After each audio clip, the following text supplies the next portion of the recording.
श्री कृष्ण हिंदू धर्म के ईश्वर एवं भगवान विष्णु के 8वें अवतार माने जाते हैं।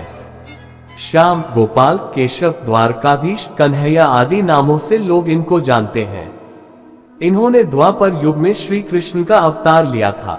श्री कृष्ण का जन्म बहुत ही कठिन एवं भयानक परिस्थितियों में हुआ था। अब आइए शुरू करते हैं भगवान श्री कृष्ण की पूर्ण कहानी लघु रूप में उनके जन्म से बैकुंठ जाने की कहानी। कंस कौन था? एक बार मथुरा का राजा कंस, जो देवकी का भाई था, वह अपनी बहन देवकी को ससुराल छोड़ने जा रहा था। तभी रास्ते में अचानक एक आकाशवाणी हुई थी। उस आकाशवाणी में बताया गया कि तुम्हारी बहन अर्थात देवकी, जिसको तुम खुशी खुशी उसको ससुराल लेकर जा रहा है, उसी के गर्भ से उत्पन्न 8वां पुत्र तेरा वध करेगा। कंस डर गया। तभी उसने वासुदेव, देवकी के पति, जान से मार देने के लिए कहा। देवकी और वासुदेव को बंदी बनाया। तब देवकी ने कंस से विनती की और कहा कि मैं स्वयं लाकर अपने बच्चे को तुम्हारे हवाले करूंगी। आपके बहनोई बेकसूर है, उनको मारने से क्या लाभ मिलेगा? कंस ने देवकी की बात मान ली तथा वासुदेव और देवकी को मथुरा के कारागार में डाल दिया। कारागार में ही कुछ समय बाद देवकी और वासुदेव को एक बच्चे की प्राप्ति हुई। जैसे ही इस बात की सूचना कंस को पता चली, वो कारागार में आकर उस बच्चे को मार डाला। इसी प्रकार कंस ने देवकी और वासुदेव के एक एक करके 7 पुत्रों मार दिया। जब 8वें बच्चे की बारी आई तो कारागार में पहरा दुगना कर दिया गया। कारागार में बहुत से सैनिक तैनात कर दिए गए। भगवान श्री कृष्ण का जन्म। यशोदा और नंद ने देवकी और वासुदेव की समस्याओं को देख और उनके 8वें पुत्र की रक्षा करने का उपाय सोचा। जिस समय देवकी और वासुदेव के 8वें पुत्र ने जन्म लिया, उसी समय यशोदा और नंद के यहाँ एक पुत्री ने जन्म लिया, जो कि सिर्फ एक मायावी चाल थी। 8वें पुत्र के जन्म के बाद जिस कोठरी में देवकी और वासुदेव कैद थे, अचानक उसमें प्रकाश हुआ।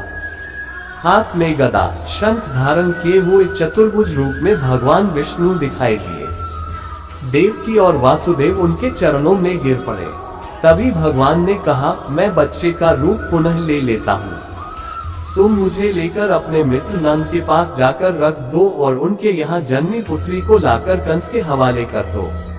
मुझे ज्ञात है इस समय यहाँ का वातावरण ठीक नहीं है, फिर भी तुम चिंता न करो।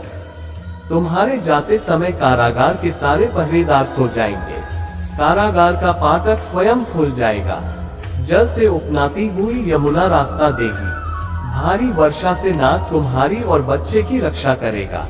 कृष्ण पहुँचे वृंदावन। वासुदेव जी शिशु श्री कृष्ण को सूप में रखकर निकल पड़े। उफनाती यमुना को पार करते हुए वे वृंदावन में नंद के घर जा पहुँचे।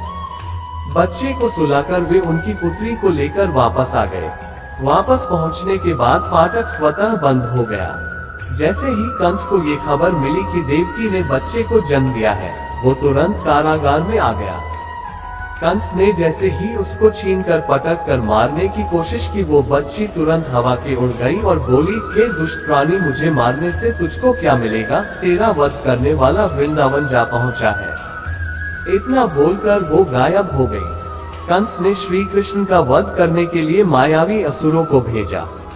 कंस बहुत भयभीत हुआ, क्योंकि उसका काल जन्म लेकर उसके चंगुल से बच गया था।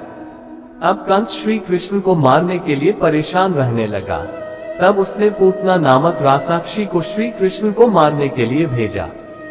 पूतना ने एक सुंदर स्त्री का रूप धारण किया और श्री कृष्ण को अपने जहरीले स्तन से दूध पिलाने के लिए वृंदावन गई। श्री कृष्ण ने दूध पीते समय पूतना के स्तन को काट लिया। काटते ही पूतना अपने असली रूप में आ गई और उसकी मृत्यु हो गई। जब इस बात की सूचना कंस को मिली तो वो उदास एवं चिंतित हो गया। कुछ समय बाद ही उसने एक दूसरे राक्षस को श्री कृष्ण को मारने के लिए भेजा। वो राक्षस बगुले का रूप लेकर श्री कृष्ण को मारने के लिए झपटा। तुरंत श्री कृष्ण ने उसको पकड़ कर फेंक दिया, जिसके बाद वह राक्षस सीधे नरक में जा गिरा। तभी से उस राक्षस का नाम बकासुर पड़ गया। उसके बाद कंस ने कालिया नाग को भेजा। तब श्री कृष्ण ने उससे लड़ाई की और बाद में वो नाग के सर पर बांसुरी बजाते हुए नृत्य करने लगे थे। तत्पश्चात वहां से कालिया नाग चला गया। इसी प्रकार श्री कृष्ण ने कंस के अनेकों राक्षसों का वध किया। जब कंस को लगा कि अब राक्षसों से ये नहीं हो पाएगा, तब कंस खुद ही श्री कृष्ण को मारने के लिए निकल पड़ा। दोनों में युद्ध हुआ और श्री कृष्ण ने कंस का वध कर दिया। श्री कृष्ण रासलीला।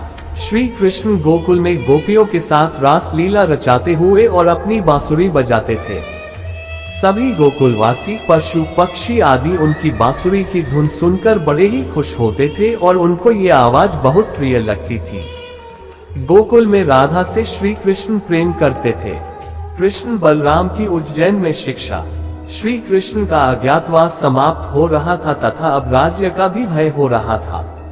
इसीलिए श्री कृष्ण और बलराम को शिक्षा दीक्षा के लिए उज्जैन भेज दिया गया। उज्जैन में दोनों भाइयों ने संदीपनी ऋषि के आश्रम में शिक्षा और दीक्षा प्राप्त करना आरंभ कर दिया। सुदामा से मित्रता व द्वारिकाधीश का पद। उसी आश्रम में श्री कृष्ण की मित्रता सुदामा से हुई। वे घनिष्ठ मित्र थे। उनकी मित्रता के चर्चे काफी दूर दूर तक थे। शिक्षा दीक्षा के साथ साथ अस्त्र शस्त्र का ज्ञान प्राप्त करके वे वापस आ गए तथा द्वारिकापुरी के राजा बन गए। श्री कृष्ण और रुक्मिणी का विवाह। मध्य प्रदेश के धार जिले में अमझेरा नामक एक कस्बा है। वहां उस समय राजा भीष्मक का राज्य था। उसके 5 पुत्र तथा एक बेहद ही सुंदर पुत्री थी। उसका नाम रुक्मिणी था। वो अपने आप को श्री कृष्ण को समर्पित कर चुकी थी। जब उसको उसकी सखियों द्वारा ये पता चला कि उसका विवाह तय कर दिया गया है, तब रुक्मिणी ने एक वृद्ध ब्राह्मण के हाथों श्री कृष्ण को संदेश भेजवा दिया। जैसे ही यह संदेश श्री कृष्ण को प्राप्त हुआ, वे वहां से तुरंत निकल पड़े। श्री कृष्ण ने आकर रुक्मिणी का अपहरण कर लिया और द्वारिकापुरी ले लाए। श्री कृष्ण का पीछा करते हुए शिशुपाल भी आ गया, जिसका विवाह रुक्मिणी से तय हुआ था। द्वारिकापुरी में दोनों भाइयों श्री कृष्ण और बलराम की सेना तथा शिशुपाल की सेना के साथ भयंकर युद्ध हुआ, जिसमें शिशुपाल की सेना नष्ट हो गई। श्री कृष्ण और रुक्मिणी का विवाह बहुत ही धूमधाम तथा विधि विधान पूर्वक किया गया। श्री कृष्ण की सभी पटरानियों में रुक्मिणी का दर्जा सबसे ऊपर था। महाभारत में कृष्ण बने सारथी तथा श्रीमद् भगवद गीता का ज्ञान। श्री कृष्ण महाभारत के युद्ध में धनुर्धर अर्जुन के रथ के सारथी भी बने थे। श्री कृष्ण ने युद्ध के दौरान अर्जुन को बहुत से उपदेश दिए थे, जो कि अर्जुन को युद्ध लड़ने के लिए बहुत ही सहायक सिद्ध हुए थे। ये उपदेश गीता के उपदेश थे जो श्री कृष्ण के द्वारा बताए गए थे। यह उपदेश श्रीमद् भगवद गीता के नाम से आज भी विख्यात है। भगवान श्री कृष्ण ने इस युद्ध में बिना हथियार उठाए ही इस युद्ध के परिणाम को सुनिश्चित कर दिया था। महाभारत के इस युद्ध में अधर्म पर धर्म ने विजय प्राप्त करके पांडवों ने अधर्मी दुर्योधन सहित पूरे कौरव वंश का विनाश कर दिया था। दुर्योधन की माता गांधारी अपने पुत्रों की मृत्यु एवं कौरव वंश के विनाश का कारण भगवान श्री कृष्ण को मानती थी। इसीलिए इस युद्ध की समाप्ति के बाद जब भगवान श्री कृष्ण गांधारी को सांत्वना देने के लिए गए थे, तभी अपने पुत्रों के शोक में व्याकुल गांधारी ने क्रोधित होकर श्री कृष्ण को यह श्राप दे दिया कि जिस तरह मेरे कौरव वंश का विनाश आपस में युद्ध करके हुआ है, उसी तरह तुम्हारे भी यदुवंश का विनाश हो जाएगा। इसके बाद श्री कृष्ण द्वारिका नगरी चले आए। दुर्वासा ऋषि का श्राप। महाभारत के युद्ध के लगभग 35 वर्षों के बाद भी द्वारिका बहुत ही शांत और खुशहाल थी। धीरे धीरे श्री कृष्ण के पुत्र बहुत ही शक्तिशाली होते गए और इस तरह पूरा यदुवंश बहुत ही शक्तिशाली बन गया था। ऐसा कहा जाता है कि एक बार श्री कृष्ण के पुत्र सांब ने चंचलता के वशीभूत होकर दुर्वासा ऋषि का अपमान कर दिया था, जिसके बाद दुर्वासा ऋषि ने क्रोध में आकर सांब को यदुवंश के विनाश का श्राप दे दिया था। शक्तिशाली होने के साथ ही अब द्वारिका में पाप एवं अपराध बहुत ही अधिक बढ़ गया था। अपनी खुशहाल द्वारिका में ऐसे माहौल को देखकर श्री कृष्ण बहुत ही दुखी थे। उन्होंने अपनी प्रजा से प्रभास नदी के तट पर जाकर अपने पापों से मुक्ति का सुझाव दिया, जिसके बाद सभी लोग प्रभास नदी के किनारे पर गए, लेकिन दुर्वासा ऋषि के श्राप के कारण वहां पर सभी लोग मदिरा के नशे में डूब गए और एक दूसरे से बहस करने लगे। उनके इस बहस ने गृहयुद्ध का रूप ले लिया, जिसने पूरे यदुवंश का नाश कर दिया। श्री कृष्ण की मृत्यु। भागवत पुराण के अनुसार ऐसा माना जाता है कि श्री कृष्ण अपने वंश की विनाश लीला को देखकर बहुत व्यथित थे। अपनी इसी व्यथा के कारण ही वे वन में रहने लगे थे। एक दिन जब वे वन में एक पीपल के पेड़ के नीचे योग निद्रा में विश्राम कर रहे थे, तभी जरा नामक एक शिकारी ने इनके पैर को हिरण समझकर उस पर विषयुक्त बाण से प्रहार कर दिया था। जरा द्वारा चलाया गया ये बाण श्री कृष्ण के पैर के तलुबे को भेद दिया था। विषयुक्त बाण के इसी भेदन को बहाना बनाकर श्री कृष्ण ने अपने देह रूप को त्याग दिया और नारायण रूप में बैकुंठ धाम में विराजमान हो गए।